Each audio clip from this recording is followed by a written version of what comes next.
अस्सलाम वालेकुम। 26वीं आईनी तरमीम की मंजूरी के बाद वो जिस भी तरीके से मंजूर हुई, जो भी उसका पस मंज़र था, उसके बाद इत्तेहादियों के दरमियान एक चीज़ एक जो बोन ऑफ कंटेंशन है, वो दीनी मदारिस के रजिस्ट्रेशन का मामला है और इसके ऊपर जेयूआई का बड़ा सख्त स्टैंस है और साथ में वो ये कह रहे हैं कि सदर मुमलिकत की जानिब से इसके ऊपर साइन नहीं किए गए, बावजूद इसके कि पार्लियामेंट के दोनों ऐवानों से ये बिल मंजूर होने के बाद सदर साहब के पास गया था दस्तखत के लिए। अब सदर आसिफ अली जरदारी ने उस पर दस्तखत नहीं किए और कुछ लीगल इश्यूज़ की वजह से वो भेजा है मामला वज़ीर-ए-आज़म हाउस को।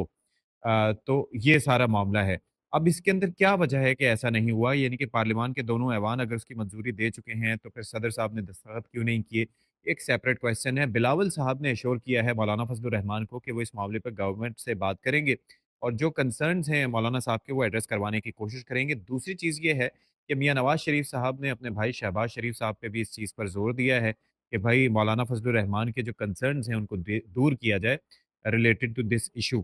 अच्छा, बेसिकली ये दीनी मदारिस के रजिस्ट्रेशन का मामला है क्या? बेसिकली मौलाना फज़लुर रहमान ये कहते हैं कि ये सिर्फ़ जो तंज़ीम है विफ़ाक़ुल मदारिस की, ये सिर्फ़ उससे रिलेटेड मदरसों का मामला नहीं है, बल्कि पूरे पाकिस्तान में जो मदारिस हैं, वो इस मामले पर खुश नहीं हैं और ख़ास तौर पर वो ये चाहते हैं कि अगर उनकी आज़ादी और ख़ुदमुख्तारी को मदारिस की को किसी भी तरीके से ज़िक पहुँचाने की कोशिश की गई, तो उस पर फिर ये है कि 8 दिसंबर से यानी कि 8 दिसंबर जो गुज़र चुका है, वो प्रोटेस्ट शुरू करेंगे पेशावर से और इस्लामाबाद की जानिब निकलेंगे। तो हुकूमत अभी ये अफ़ोर्ड नहीं कर सकती, लेकिन ये मामला है क्या? बेसिकली हुकूमत पाकिस्तान और इत्तेहाद तंज़ीमुल मदारिस पाकिस्तान के दरमियान 2019 में एक मुआहिदा हुआ था और फिर 18,000 से ज़ायद मदारिस जो हैं, वो वफ़ाक़ी वज़ारत तालीम से मुंसलिक हो चुके हैं।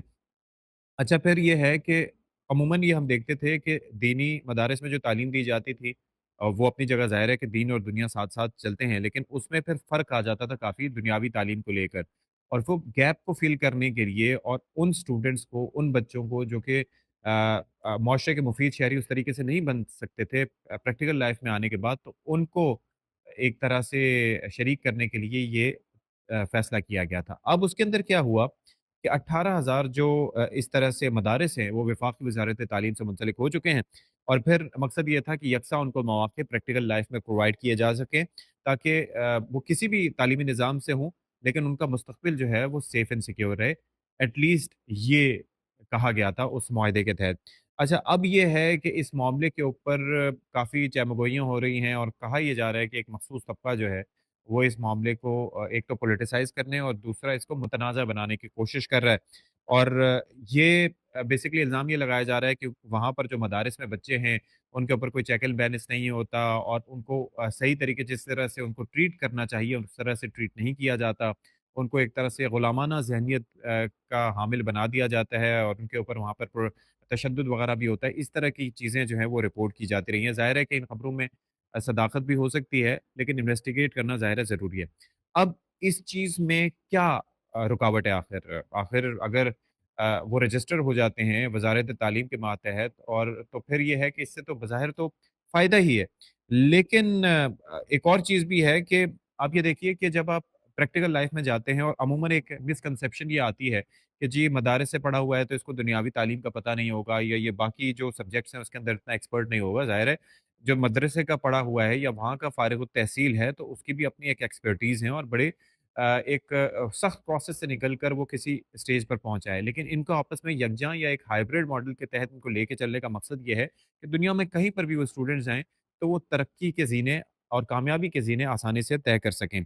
अब ये है कि इससे एक चीज़ और भी होगी कि ये जो डिवाइड है, इससे वो ख़त्म होगी और फिर ये है कि और ख़ास तौर पर जो दीनी तालीम है, उसको भी जदीद टेक्नोलॉजी से आरास्ता किया जाएगा और इस्लाम में इस हवाले से कभी भी ममानियत नहीं रही है कि बच्चों को जदीद टेक्नोलॉजी ना सिखाई जाए।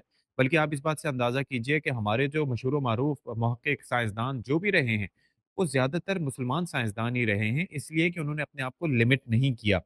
अच्छा, फिर दूसरी चीज़ ये है कि ये रियासत का एक इक़दाम है, इसको किसी भी तरीके से रोकना नहीं चाहिए। इट्स अ गुड इनिशिएटिव और ख़ास तौर पे ये मामलात जो हैं वो बातचीत से हल होने चाहिए, बजाए इसके कि इसके अंदर लोगों को डिवाइड किया जाए या एक इंप्रेशन दिया जाए कि ये तलबा के खिलाफ है ये मामला या ये फिर یہ کوئی مطلب آزادی اور خود مختاری سلب کرنے کی کوشش ہے۔ بھئی پاکستان کا آئین پاکستان کے تحت ایک منسٹری آف ایجوکیشن بھی قائم ہے، اور منسٹری آف ایجوکیشن یہ تو نہیں ہے کہ جو اسکولز ہیں یا کالجز ہیں یا جامعات ہیں، ان کے حق پر کوئی ڈاکہ مار رہے ہیں یا ان کی آزادی سلب کر رہے ہیں۔ تو سیم گوز ود یہ جو باقی انسٹیٹیوشنز ہیں، تو آئی تھنک اس کے اوپر مل کر بیٹھ کر کوئی حل نکالنا چاہیے۔ یہ مس انفارمیشن یا ڈس انفارمیشن یا لوگوں کو مینیپولیٹ اس حوالے سے نہیں کرنا چاہیے۔ یہ کوئی اتنا بڑا معاملہ نہیں ہے، بڑا معاملہ ضرور ہو سکتا ہے، لیکن یہ کوئی ایسا معاملہ نہیں ہے کہ جس پہ آپ سڑکوں پر نکلیں اور پھر لوگوں کو یہ امپریشن دیں کہ جی ان کے ساتھ بڑا غلط ہونے جا رہا ہے۔ اس وقت ملک کو اتحاد اور یگانگت کی ضرورت ہے، اور خاص طور پر یہ جو بچے ہیں مدارس میں پڑھنے والے، یہ بھی ہمارے بچے ہیں، یہ بھی اسٹوڈنٹس ہیں جن کو دنیا بھر میں، نہ صرف یہ پاکستان میں بلکہ دنیا بھر میں برابر کے مواقع ملنے چاہیے۔